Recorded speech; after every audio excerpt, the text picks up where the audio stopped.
This is Pet Life Radio. Let's talk pets.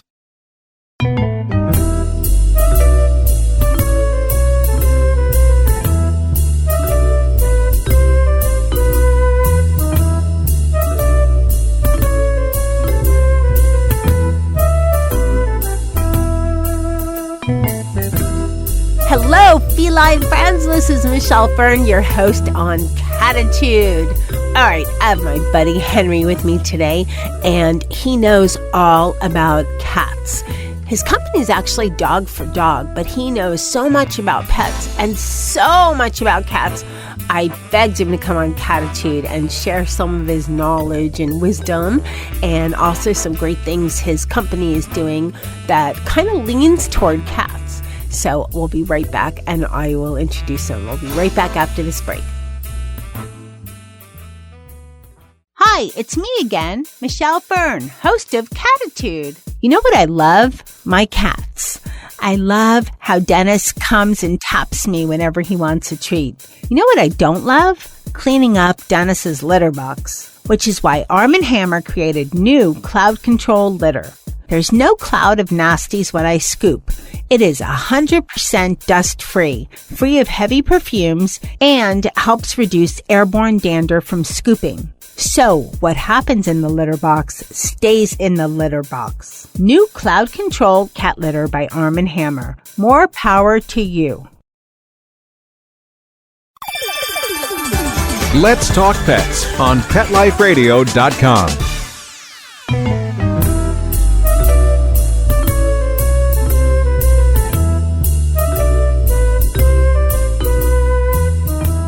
Welcome back, everyone. I'd like to introduce Henry Eshelman. He is top dog at Dog for Dog and Pet for Pet, and maybe soon Cat for Cat, somewhere down the line. Welcome, Henry. Yes, it's on the list. On the list. Absolutely. The guy that founded the company has an idea that there will be blank for blank with regard to pets, and for one reason, well, Cat for Cat's at the top of the list, but further down the list is snake for snake, parrot for parrot, tarantula for tarantula, and so on. Yeah, have all of it. Ferret? What about ferret? Those are kind of big. Ferrets, ferrets, I believe, are still illegal to possess in the state of California. Oh, okay. I once interviewed a guy named Henry Lizard Lover Schiff. And he had his name legally changed to Lizard Lover. And he lived with his mom. And I went over to his house to interview him for a magazine called The Book Los Angeles. And that was one of the more interesting interviews of my life. All the furniture was covered in plastic. The house was filled with lizards. I mean, they were in the shower, in the bathtub, crawling all over the place, on the furniture, obviously, and he was some kind of a nut. I wish I could find that story to share with you, but we looked for the pet for pet empire to expand over time after we conquered Dog for Dog. Okay, I was thinking, I wonder what made you think lizard for lizard, except cats like to catch lizards. Oh, yes, they do. There's nothing that a cat likes more than the tail of a lizard. Yep. They know that they can grow those back, so they feel like it's not such a big deal to give that up. And, although sometimes they're tempted to eat the whole lizard. I know. Ugh. Yeah. Ugh. I can't go there. What's the most interesting thing your cat has ever brought to you? I'm happy to say that most of my crew is indoors. The only thing I've seen outdoors weird was a lizard. However, I once was, because my neighborhood it's less now, but it has a lot of creatures. And one night driving home, I saw this big cat carrying something, and it wasn't a lizard, and it wasn't a mouse. It was big. So I thought, it's a rat. I don't even want to know. And as I got closer, I saw it was a raccoon carrying a baby raccoon that just looked like the mom, but miniature. It was just like the eyes, the whole bit, you know? And I thought, but I know that's not cat, but that's... Oh, that's fair play because we once, it was either a coyote or a gang of raccoons. Raccoons are a scourge of our neighborhood. You know, the German word for raccoon, I might be making this up, is Waschbär, wash bears. because there's something wrong with the skin on their hands, and they like to dunk the hands in water and rub them. So if raccoons get up onto your porch or somewhere outside where you have food and water outside, you'll be able to tell because the water will all be filled with dirt because they wash their hands in there. So I don't mind a slight reduction in the raccoon population due to cats. Well, this wasn't a cat getting them, but I think the raccoons are staying away. I think the main key is keeping your garbage lids shut. Oh, back home where I grew up, we used to have to bolt them or lock them shut. Wow. Because we're able to lift them off. We have had cats we had one cat that was a vegetarian, and so she thought we were vegetarian, so she would bring plant matter, leaves, flowers, that kind of stuff into the house and leave those for us. And I think the implicit message in that was that I have this vegetable matter here for you, and therefore you can give me the meat. But, it's funny. Sometimes the most unassuming of cats turn out to be the most aggressive murderers. We had one cat named Kobe, and he seemed, he was tubby and affectionate and licked you, and, was just the picture of benign goodwill, bonhomie. But boy, man, every other day, a bird, a lizard, a mouse, a rat. One time we came home to find a very large dove in our daughter's bedroom that Kobe had brought in there. Oh. And if you know, doves are hard to shoot, and they're even harder to catch in your house. So, yeah, cats bring all kinds of stuff home. It's to prove they love you. That's what I heard. I remember years ago a friend, and this is when I lived in California, she was in the canyons, and she said, I have to do something about my cat because every morning she brings me a mouse. And, in the hills of California, that's what you have. It's just inevitable, And actually, in most places, it's inevitable. That's why we have cats. One reason why we have cats. But every morning, and they bring it, like a token of affection. This is what I have for you. I'm trying to think if my cats bring me anything from inside the house. Hey, cats are the best friends people, or maybe another group actually has a organization which provides working cats that they essentially they train feral cats to be mousers and barn cats and essentially pest control. And it's another way for feral cats to get and keep employment and, stay out of trouble. Did you know, and I had a show on this a long time ago on Cattitude, that cats way, way back were on ships, and they were brought on the ships to keep the rodents at bay so that the rodents wouldn't get into the food. Right. So you wouldn't end up with a bag of, poop-stained grain. Right. Exactly. Yeah. Well, we love our feline friends. They have lots of good points. I know people that are bird lovers aren't big fans, but by and large, at our home, we're very happy with our collection of 3.5 cats. Wait, 3, what's the half? The half is the feral cat that lives under the house. Oh, okay. And how did that happen? His name is Reggie. That was a TNR expedition gone bad. There was a feral family near our house, and I have done work for Kitty Bungalow for a number of years, and they were a big TNR nonprofit here in Los Angeles. And I told them about this, that we were trying to rescue this feral family. One of them had ended up getting struck by a car, and we were going to just not bother. And then after that happened, we thought that we ought to do something. And the Kitty Bungalow people they're like, how many cats are there? And I said, well, there's 4. So they brought us 4 traps, and I had to laugh because I said, so let me understand this correctly. We are going to put out the 4 traps. The cats will confer amongst themselves, get organized, and disperse one each into the 4 traps. Is that how that works? And, they laughed back. But the first time that we set the traps out, we caught the mom and one of the babies. And that was on a Sunday, and we thought that we could take them in for free spay-neuter treatment through, I can't remember what group, but anyway, to make a long story short, it turned out that the free spay-neuter clinic didn't open until Wednesday, and this was Sunday, so the cats are in the traps in the house, and I'm thinking, well, I guess we got to let them out of there. So we opened the traps in our spare bedroom, and we heard a lot of noise in there. And after a couple hours, we decided to look in, And it was as if a Tasmanian devil had been cut loose in there. Every object in that room was flayed, including stuff that was hanging from the ceiling. It was a disaster. And we then, I don't know how we got him back into the traps. I think I put on some rhinoceros hide gloves or something and stuffed them back into the traps. And the next morning, the mission was to get those cats fixed as quickly as possible at any cost, essentially. And so we took him in, and at the end of the day, we went to pick him up, and the doctor said, well, the mom was pregnant, so I took care of that, and she's okay. And however, the youngster is too young to fix, which was a fateful statement. So we get him home, and we think everything's going to be fine. We open the trap, and the mom, I mean, it was as if she'd been shot out of a cannon. If we had let her loose inside, she would have broken a window, but outside she just ran away.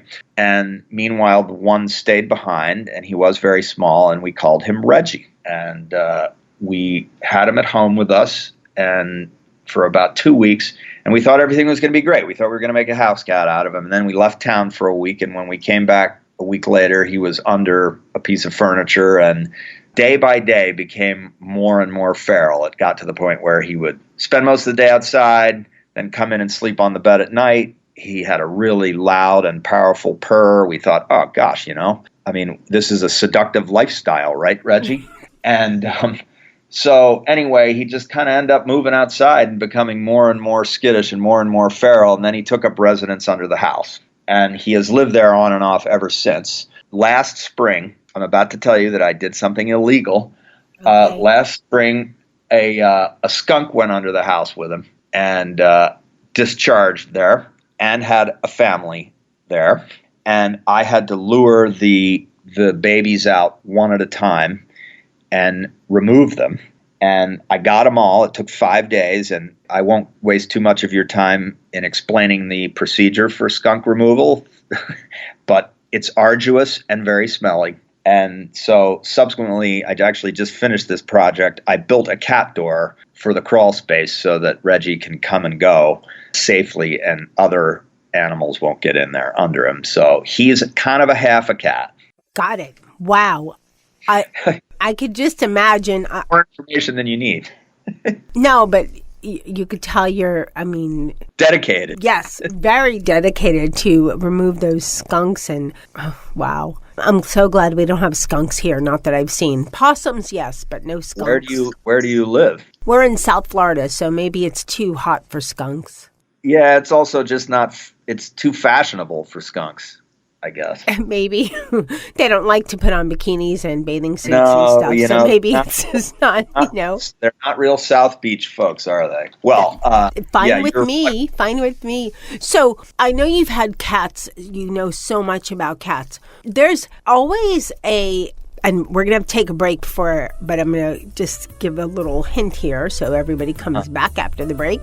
So there's always something that's a faux pas that people do with certain pets, I want to know what your faux pas is when you see people do this to cats. All right? And we're going to take a short break and we'll be right back.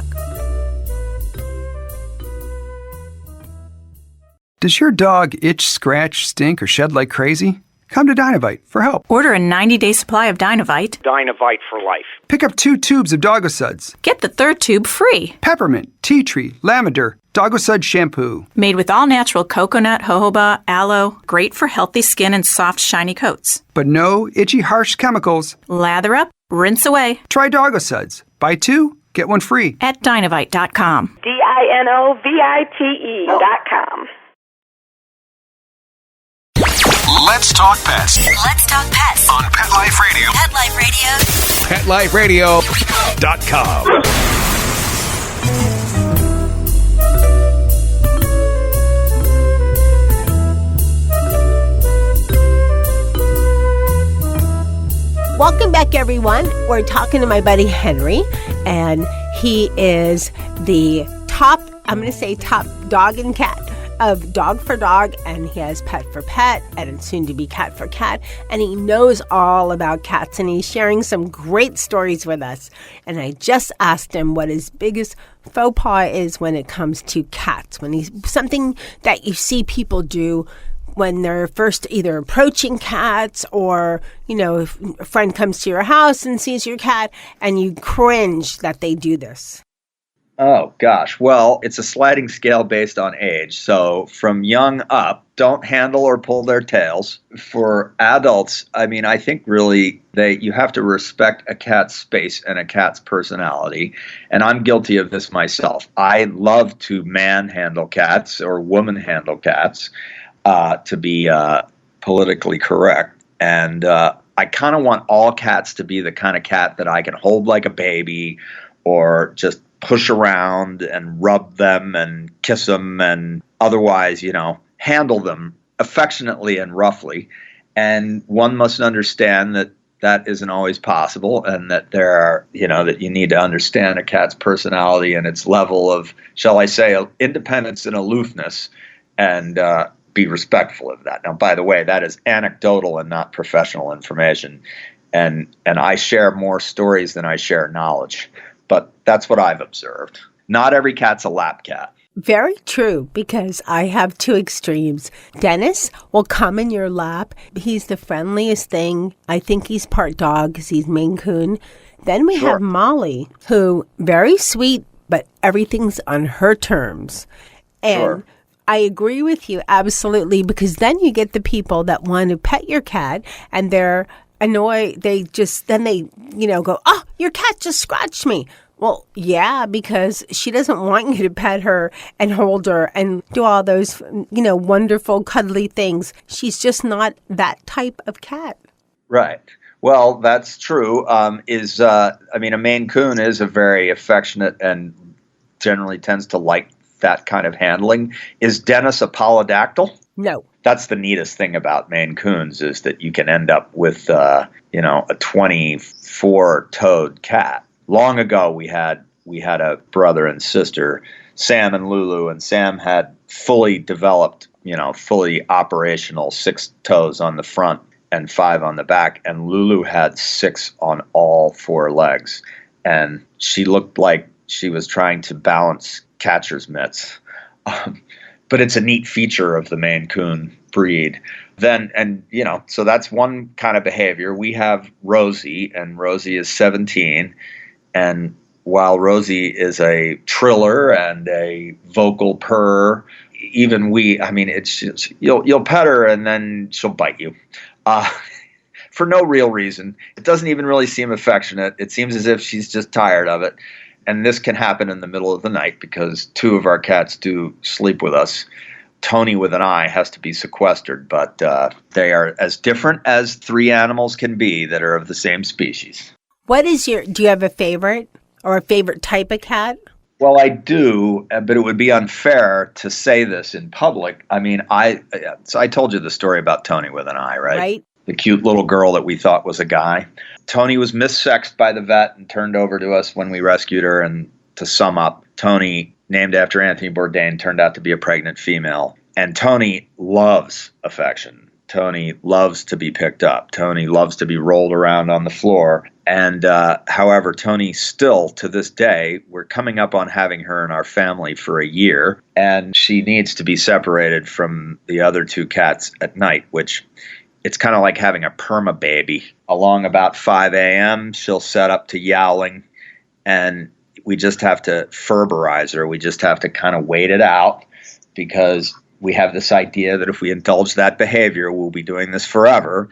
But it's kind of a standoff at this point, which is she's not getting that much better, and we're not getting that much more used to it. So what do you have to do? So at 5 a.m., so she has to be separated, or at 5 a.m. she's going to start yowling? Well, yeah, she's going to come in. She didn't have look, we have had cats all our lives. We had 5 cats sharing a single litter box at one time in the house. Wow. And I know the rule about, 1 litter box per cat plus 1. Right. And, but we never knew that. And they all got along. They might not have liked each other. Daisy, who passed away sadly from a stroke 2 years ago, and Rosie never liked each other. They literally tolerated each other for 15 years. Although, they would eat side by side or have treats side by side, but they really kept to other, one to another place of the house.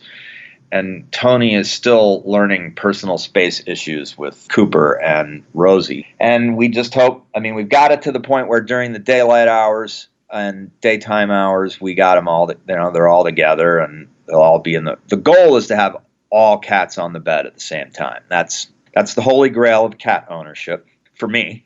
And so then there's Cooper. Cooper was rescued from Jim Spader, of all people, the guy who, that actor who plays the kind of mysterious good guy, bad guy, James Spader. He rescued Cooper, and we rescued Cooper from him. And Cooper was so little, he never learned to purr, and except when he was, needing. And we tried to teach him, tried to get some of the other cats to teach him. No dice. He's an odd duck, but he's grown to be Victoria's favorite. And so when Tony came along, I wanted a cat that loved me best. And I got that in Tony.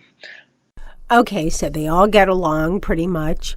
And if you call that getting along, sure. Well, compared to my household, yeah. Because I have two sisters from different misters, and they don't get along. And lately, Dennis he had to get a haircut because while I was on vacation, he got a little bit knotted up. So he had to get shaved. And I'm wondering if you ever heard of this. So he looks like a little lion now. And the poor other cats keep hissing at him like... They don't recognize him. Yeah. And I was telling the husband, I said, pet him and then pet the other ones and put the smells on each other. He goes, yeah, I've been doing that. But they're still they're just hissing at him. Yeah. And they don't recognize the gestalt of him. Yeah. The overall shape. Yeah. And so, they're not attacking him, but I keep, in my head, I'm thinking, yeah, they're going by you, Dennis, and going, hey, we're pissed. Why'd you get all the hair cut off and get all this stuff done? But they're shorter hair, So maybe they're upset they didn't get glamorized as much, or the attention, or that he's a traitor. And I had a dream that we could flow-bee our cats. But that turned out not to be possible. I don't know what about the shedding. So, did I tell you one time that I went to a school fair at a Waldorf school and met a lady that spun sweaters out of cat hair? Really? Really. And so, I was dumbfounded. I know, if you're allergic to cats, that you could kill somebody with it. Right. Just put that cat sweater on them. That's fine hair. That has to be you have to be a little bit It has to be corded like wool. And so we used to get what we referred to as sweaters. That's the unit of measurement that removal of cat hair we use.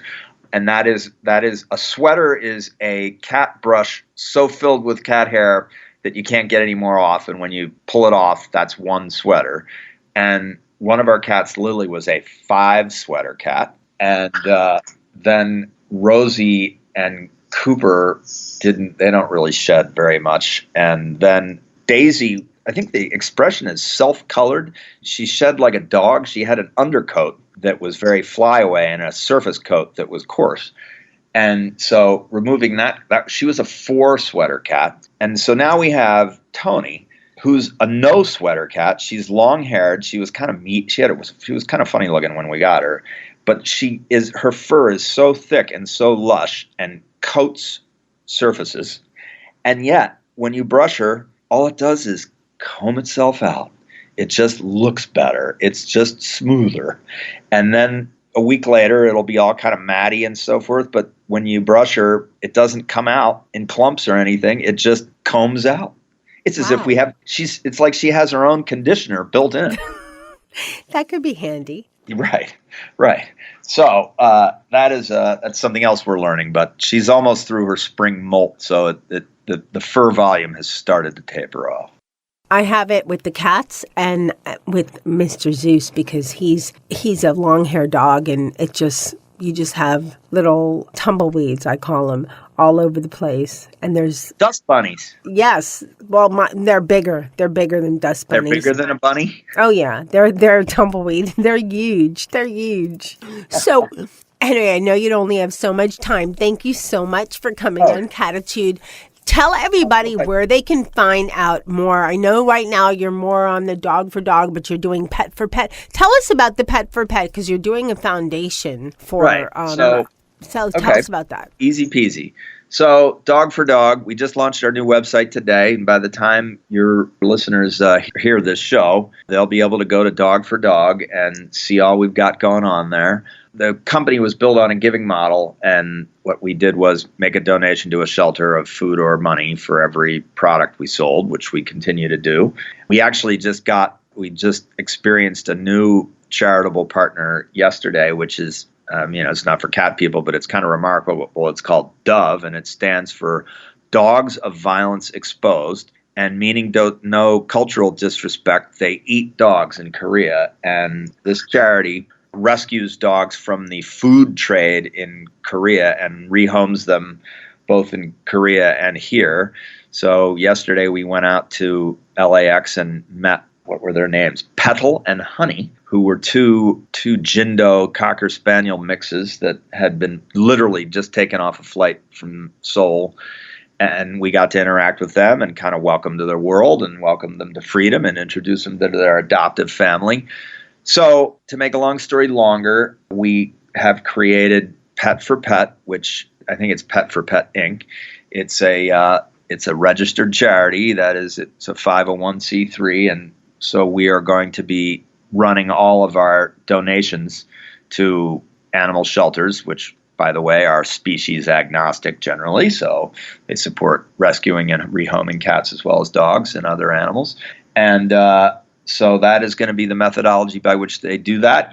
Customers or the public will be able to make donations to it, knowing that essentially 100% of their donation will go straight to the animals. We absorb the overhead for it in the Dog for Dog business, and that's going to be our big initiative for the year on the charitable side. Wonderful to hear. Now, I know you're always doing different things. When do you see some cat products coming out? Probably not until 2020. Our goal right now is to get the dog food on the market, which we're going to do before the end of the year. I imagine about a year from now, we're going to be in the cat business. Okay, and then you have to come back and tell us all about the cat food and treats and everything that you have going on. Well, I love animals, and I'm a cat guy, even though I run a dog food business. Yeah, that's why I wanted you to come on Cattitude and share all this great info and insight into your cats and all of that. Now, what is it, dogfordog.com? Sure. Okay. Is it Pet for Pet is accessible through dogfordog.com? It will be. By the time I think we're going to have, this is about, by the time you air, I think you're going to be able to link to Pet for Pet from the Dog for Dog site. Okay, sounds great. All right. Thank you so much for coming on Cattitude and sharing all these great stories. If you're willing to listen, I'm willing to talk. Wow, what an interesting guy, and what great information and fun stories. I love hearing about people's, cats and how they get along and so forth. And Henry does so much good with Pet for Pet. And I am excited to hear in the not so distant future about Cat for Cat, because he's going to have some great things going on. I'd like to thank everyone listening to Cattitude. You rock. We have some great, I get information all the time that we're, their favorite podcasts, or, everybody's listening. And the more listeners, the better. We get to share our message on all the different types of causes that we're passionate about here at Cattitude. So thank you so much for listening. Thanks to Henry for coming on to Cattitude. Thanks to my cat crew, which is Molly, Charlotte, Dennis, Jethro, Sammy, and possibly a new one called Jazz. I want to make sure he or she is not a neighborhood cat or displaced, but she's coming or he's coming around, so got to take care of them. And a thanks especially to my producer, Mark Winter, for making me and my guests sound great. Now keep listening. You never know what's going to be coming up on Cattitude. Let's Talk Pets, every week on demand, only on PetLifeRadio.com.